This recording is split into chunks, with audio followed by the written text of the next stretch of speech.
Hello everyone, I am Lil, I am 16, and I have been diagnosed with diabetes for 6 years now. Okay, what's the big deal? Everyone knows a person or two with diabetes. It's not something really exotic, and everyone knows what it is. Or not.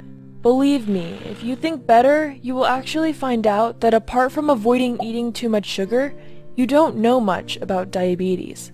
This is the story of my life that will help you find out a bit more.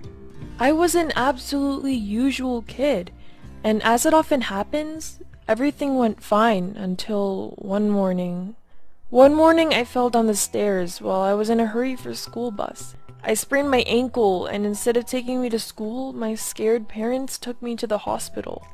While we were going, I explained to them that I had fallen down because I had blurry vision, and I didn't feel any better.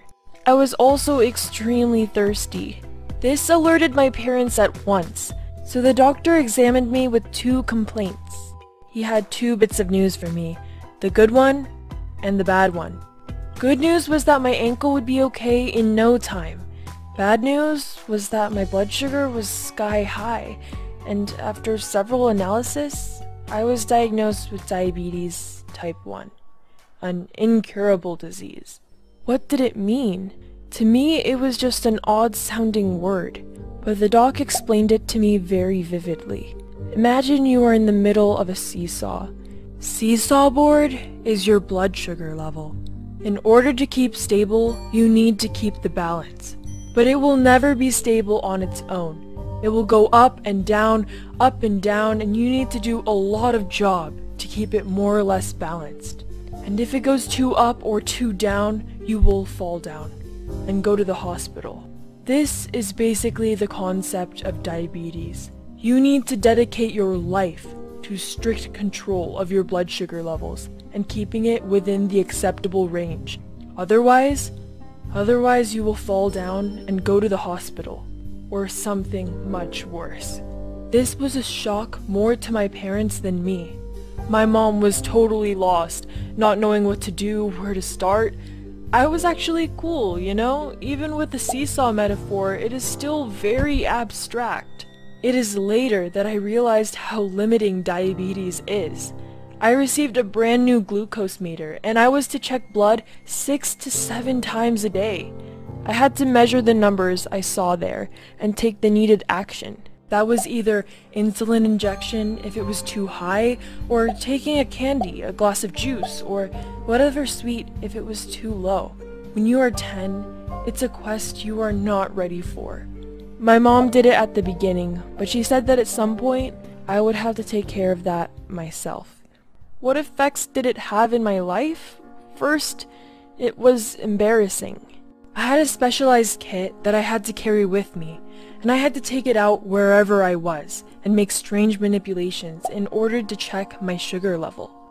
It attracted lots of unnecessary attention from my classmates who asked what it was 100 times a day over and over again. They were even laughing at me. Sure, an injection is a very funny thing, but after all, they got accustomed, or grew up, or both. Second, it was disappointing. I adore candies, and the idea that from now on I had to take a strict control of my diet was heartbreaking. You have to calculate carbohydrates and evaluate every tiny lollipop you dare eat. I remember every time someone of my family took a cookie, I came up asking, "May I have one as well?" I already knew the response, but I still hoped maybe that time I could. And last but not least, it was scary. When you start your path as a diabetes patient, you just don't realize that something dangerous is happening, so you are not too obsessive about it. Not until one day you have a low sugar crisis or simply hypo, and you find yourself absolutely disoriented like a zombie trying to eat anything you can reach.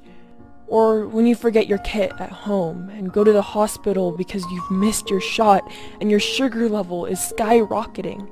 Or when you have a hypo during the night and you are scared to fall asleep. Or the thought that if you are unlucky and not attentive enough, you can lose your eyesight and feet. Believe me, a year with diabetes and you become an obsessed paranoid. This is the reason why, unfortunately, my teen years are not the best ones you can imagine. I am always slightly depressed because first, I had to grow up really quick and develop a responsibility I wasn't eager to have. Imagine you are 10 years old and you need to make yourself a shot and your life depends on it. And then, lots of other diabetes patients have this problem. From one crisis to another you realize that you are a horrible patient because you don't control it well enough.